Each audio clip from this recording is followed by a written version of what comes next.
Right now, the world is holding its breath, staring at the Taiwan Strait and waiting for the first missile to fly. We've seen the drills, the rhetoric, and the buildup.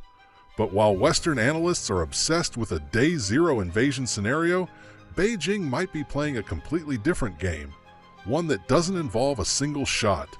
Is China's current inaction a sign of hesitation, or is it the ultimate masterstroke? Foxy, get us started. Is a hot war inevitable? Distraction. Distraction, exactly.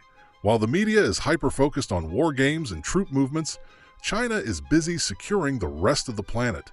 They aren't just looking at one island, they are looking at the global throne. Let's look at the why.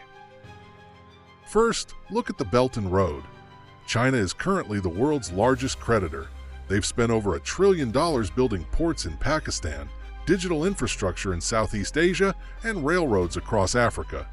They are essentially becoming the world's indispensable landlord.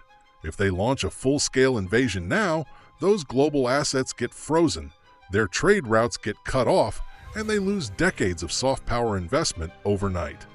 Foxy, is the world ready for a Chinese landlord? Occupied? Occupied is the word. We're so busy with our internal politics and regional conflicts that we're barely noticing the slow economic creep. Now, let's pivot to the Taiwan strategy.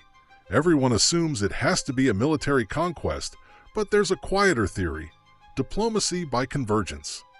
Look at the numbers. Since the early 2000s, the massive gap in living standards between mainland China and Taiwan has been closing. It's not equal yet, but the trend is there. Beijing is betting that if they can make Tier 1 cities like Shenzhen or Shanghai more attractive and high-tech than Taipei, the younger generation will eventually choose prosperity over conflict. They want reunification by gravity, where Taiwan is simply pulled back in because the economic cost of staying away is too high. Is this long game actually working, Foxy? Patience. Patience. It's a luxury we don't have in the West. We plan for the next election, they plan for the next century. But it's not all smooth sailing. China is facing a massive internal triple threat: a crashing property market, record-high youth unemployment, and a population that is aging faster than any in history. If they move too early and fail, the Communist Party loses its mandate of heaven. They aren't going to gamble the entire country on a maybe. Are they stalled by fear, Foxy?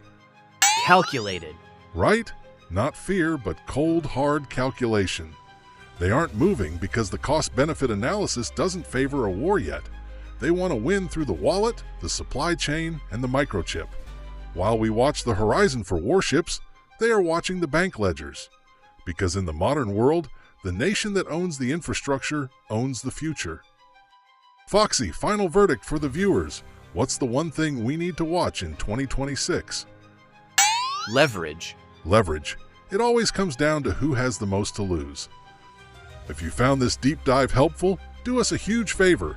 Hit that like button, subscribe to the channel, and turn on notifications. It really helps us keep bringing you these geopolitical breakdowns. Let us know in the comments. Do you think the economic gravity strategy will actually work? Or is a military clash unavoidable? Foxy, any last words for the subscribers? Watch. You heard the fox. Stay vigilant. We'll see you in the next one.